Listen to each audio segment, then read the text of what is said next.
सुप्रभात भैया बहनों, आज हम पढ़ेंगे स्वतंत्रता संग्राम की कहानी। स्वतंत्रता संग्राम की कहानी, जैसा कि हम सब जानते हैं कि हमारा देश जो है, हमारा देश भारत 15 अगस्त 1947 को क्या हुआ था, आज़ाद हुआ था। उसे स्वतंत्रता की प्राप्ति हुई थी। प्राचीन समय से ही जो विदेशी हमलावर हैं, उन्होंने हमेशा भारत आने के लिए वो हमेशा उत्सुक रहे, चाहे वो आर्य क्यों ना हो, फारसी क्यों ना हो, मुगल हो, चंगेज हो, मंगोलियाई हो या सिकंदर ही क्यों ना हो। सब के सब जो हैं अपनी समृद्धि और खुशहाली के कारण जो भारत जो है हमेशा से ही आक्रमणों और शासकों की रुचि का क्या रहा है, कारण रहा है। सभी जो क्या चाहते थे कि हम क्या कर ले, भारत पर आक्रमण कर ले, भारत पर अपना शासन, अपना अधिकार स्थापित कर ले। तो भारतीय स्वतंत्रता आंदोलन राष्ट्रीय एवं क्षेत्रीय आह्वानों द्वारा संचालित अहिंसावादी और सैन्यवादी आंदोलन था, जिसका एक सामान्य उद्देश्य क्या था, तो एक सामान्य उद्देश्य था अंग्रेजी शासन को भारत से क्या करना, उखाड़ फेंकना। इस आंदोलन की शुरुआत 1857 में हुई।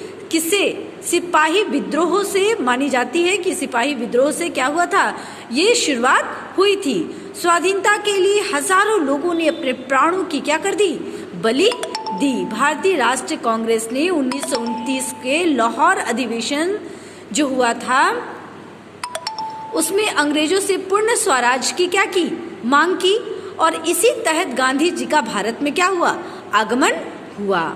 और उसी के पश्चात असहयोग आंदोलन हुआ, नमक मार्च हुआ, सविनय अवज्ञा आंदोलन हुआ, बहुत सारे क्रांतिकारी आंदोलन हुए, भारत छोड़ो आंदोलन हुआ। अब हम लोगों को देखना है कि ये जो हमारा चैप्टर है, इसमें हमें किन किन बिंदुओं पर परिचर्चा करनी है।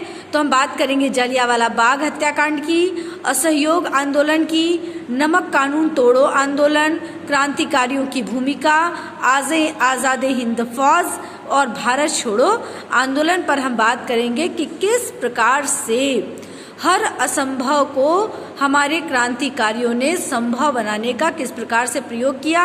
गांधी जी का एक बहुत बड़ा योगदान रहा, किसमें, हमारे देश को स्वतंत्रता प्राप्त कराने में गांधी जी का क्या रहा है, बहुत बड़ा योगदान रहा है। और इसीलिए गांधी जी को क्या कहा गया है, बापू कहा गया है। तो सबसे पहले हम देखेंगे कि ये स्वतंत्रता संग्राम क्या है और स्वतंत्रता संग्राम में जालियांवाला बाग हत्याकांड क्या है, उसके बारे में आज हम पढ़ेंगे। पहले देखते हैं कि इस चैप्टर में क्या कहा गया है। तो भारत ने 15 अगस्त 1947 को स्वतंत्रता प्राप्त की थी। सन 1997 में भारत की आज़ादी की 50वीं वर्षगांठ अर्थात स्वर्ण जयंती अत्यंत समारोह पूर्वक संपन्न हुई। ये स्वर्ण जयंती क्या है, तो स्वर्ण जयंती किसको कहा गया है, 50वीं वर्षगांठ को।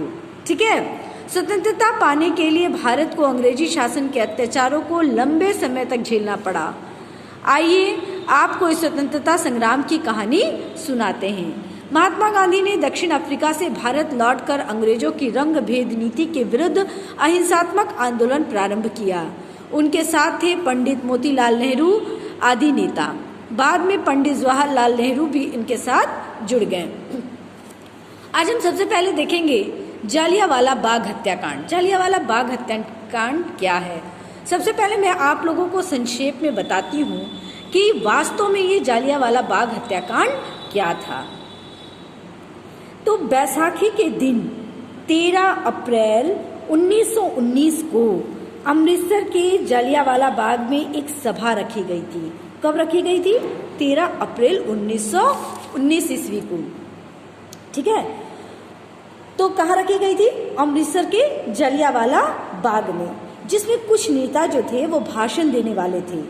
शहर में कर्फ्यू लगा हुआ था, फिर भी सैकड़ों लोग ऐसे थे जो बैसाखी के मौसम के मौके पर परिवार के साथ मेला देखने और शहर घूमने आए थे। सभा की खबर सुनकर वहां जा पहुंचे। जब नेता रोड़ियों के ढेर पर खड़े होकर भाषण दे रहे थे, तभी ब्रिगेडियर जनरल रेजिनाल्ड डायर ने, किसने, ब्रिगेडियर जनरल रेजिनॉल्ड डायर ने 90 ब्रिटिश सैनिकों को लेकर वहां पहुंचे और चेतावनी बिना दिए क्या किया, लोगों पर गोलियां चलानी शुरू कर दी थी। मतलब जालियांवाला बाग हत्याकांड क्या था, तो वहां पर उस समय क्या हुआ था कि बैसाखी का दिन था और 13 अप्रैल 1919 को अमृतसर के जलियांवाला में एक सभा रखी गई थी।